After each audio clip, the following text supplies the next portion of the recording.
Баршаңызға сәлем, сіздермен Арайлым. Бүгін мен сіздерге өте шағын әрі дәмді болып шығатын бенто тортының рецептісін ұсынғым келеді. Бенто деген сөз негізі бір порциялық тағам деген мағынаны білдіреді. Сондықтан осы рецепті соңына дейін қараңыздар. Егер ұнаса, комментарий қалдырып лайк басуды ұмытпаңыздар. Бенто тортын жасау үшін бізге қажетті ингредиенттер ол сары май 25 грамм, қант 75 грамм, ұн, сүт, сонымен қатар 3 жұмыртқа, 1 ас қасық бал, 1 шай қасық қопсытқыш және шымшым тұз. Ең алдымен құрғақ таза ыдысқа біздің 3 жұмыртқамызды саламыз. Оның үстіне 75 грамм қантымызды саламыз. Екеуін миксердің жоғары жылдамдығында миксерлейтін боламыз. Жалпы қамырдың жақсы болып көтерілуі осы жұмыртқа мен қанттың қаншалықты миксерлегеніңізге байланысты болады. Осындай әппақ болғанша миксерлейтін боламыз. Енді оның үстіне шымшым тұзымызды қосамыз. Және сары май қосатын боламыз. Сары майды мен алдын ала ерітіп алдым. Сүт қосамыз. 1 ас қасық бал қосамыз. Енді барлығын жақсылап тағы да миксерлейтін боламыз. Осы жерде сетканың көмегімен біздің ұнымызды салатын боламыз және оның үстіне 1 шай қасық қопсытқышымызды салып, осы сеткадан өткізетін боламыз.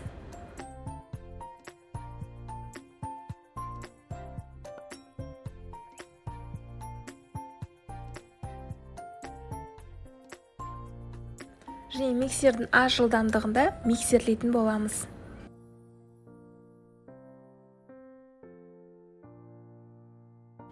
Міне бізде корж жасауға арналған массамыз осындай болып шығу керек.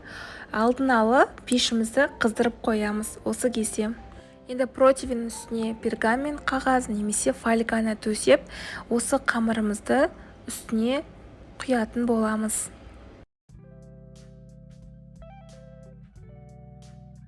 Лопатканың көмегімен біркелкі қылып қамырымызды жайып шығамыз.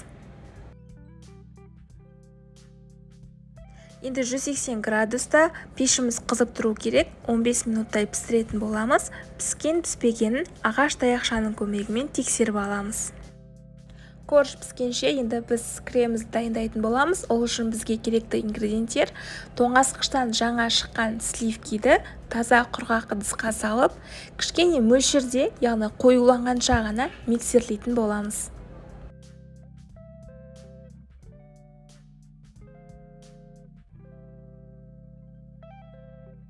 Сливкиміз кішкене мөлшерде ғана қоюланды. Енді осының үстіне біз сахарная пудра мен творожный сырды салатын боламыз. Енді барлығын тағы да жақсылап миксерлейміз. Көп миксерлемеңіздер, өйткені сливкиміз іріп кетуі мүмкін. Бізде енді осындай крем пайда болды. Бұл кремді алдын ала кондитер мешогына салып қоямын. Біздің коржымыз да пісті. Коржымыздың піскен-піспеген осындай ағаш таяқшаның көмегімен тексеріп алам. Яғни таяқша ылғалды, суы болмаса, яғни пісті деген сөз. Енді пергамент бумагасының көмегімен осылай астан үстіге қарай тартып алатын боламын.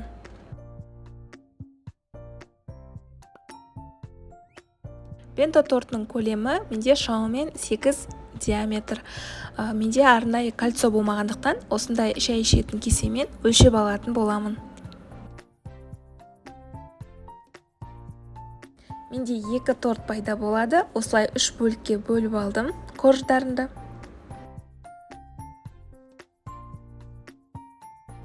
Қалған бөліктермен мен эскимо жасайтын боламын. Енді тортымыздың сборкасын жасайтын боламыз. Ең алдымен осындай корждың үстіне біздің дайындаған кремімізді жағып шығамыз. Сонымен қатар мен карамельді де қолданатын боламын, тек 1 тортқа ғана. Бұл карамель, менде сникерс тортынан қалған карамель. Егер сіздерге қызықты болса, ссылкасын төменге қалдырып кетемін, қалай жасалу жолын көре аласыздар. Енді тағы да оның үстіне коржды қойып, біздің жан жағына кремді жағамыз және ортасына карамельді жағатын болам. Міне бізде бірінші тортымыз дайын болды, сборкасы. Сыртынан ацетатная пленканың көмегімен тортымызды түзулейтін болам. Сол кезде торттарымыз формасын жақсы ұстайтын болады.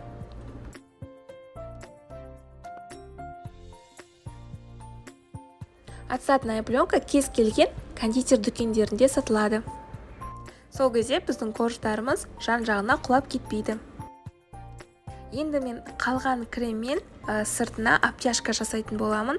Кремді екіге бөліп алам. Бірінші бөлігінде мен қызыл түс қосатын болам. Бұл қызыл түсті мен красный бархат тортына қосқан болатымын. Достар, красный бархаттың да рецептісін төменге қалдырып кетем. Кіріп, толықтай рецепті көре аласыздар. Міне осындай әдемі малиновый крем пайда болды. Енді бұны бірінші бенто торттың сыртына жағатын боламын. Ал екінші бенто тортына мен какао қосатын боламын креміне, яғни үстінде шоколадный крем пайда болады обтяжкасына. Енді жан-жағынан бастап жағып шығатын боламын. Дәл осы видеода көрсетілгендей. Сонымен қатар достар, обтяжка жақсы жағылғанын қаласаңыздар, оған сіздер сарымай қосуларыңызға болады. Яғни екінші обтяжка түрін жазып кетем, төменгі описание бөліміне қарап өтсеңіздер болады. Оған бізге тек сарымай, сахарная пудра және творожный сыр ғана қажет болады. Осымен әдемі обтяжка пайда болады.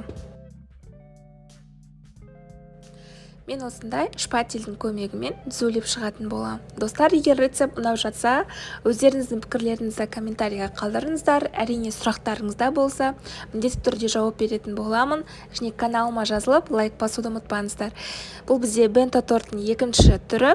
Бұған мен яғни малиновый кремді қосатын боламын.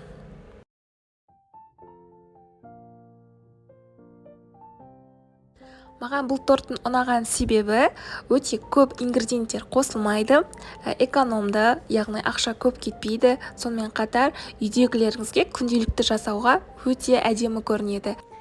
Міне достар, біздің бенто тортымыз дайын болды. Менде 2 торт шықты осы ингредиенттермен. Мен осылай әсемдедім, яғни мята, клубника және клюква қосып. Өте әдемі көрінеді және сүйкімді. Дәл осы рецептпен жасап көрулеріңізге кеңес беремін. Өте оңай жасалынады, өздеріңіз көргендей. Алдағы уақытта қандай рецепттер күтесіздер, міндетті түрде комментарийға қалдыруды ұмытпаңыздар. Біз жасаған бойдан бірден жеп қойдық, өйткені шыдамадық, өте дәмді болып шыққан. Негізі бірақ 2-3 сағаттай тоңазытқышқа салып қойсаңыздар да болады. Кремі коржына сіңіп, өте дәмді болып шығады. Бірақ осылай да өте әдемі. Мен таңғы асқа жасаған болатымын. Көп уақытында алмады, шамамен 40 минуттай уақыт қана кетті. Қайталап жасап көріңіздер. Сіздермен болған арайлым. Рецепт ұнаса, каналыма жазылып, лайк басуды ұмытпаңыздар. Сау болыңыздар.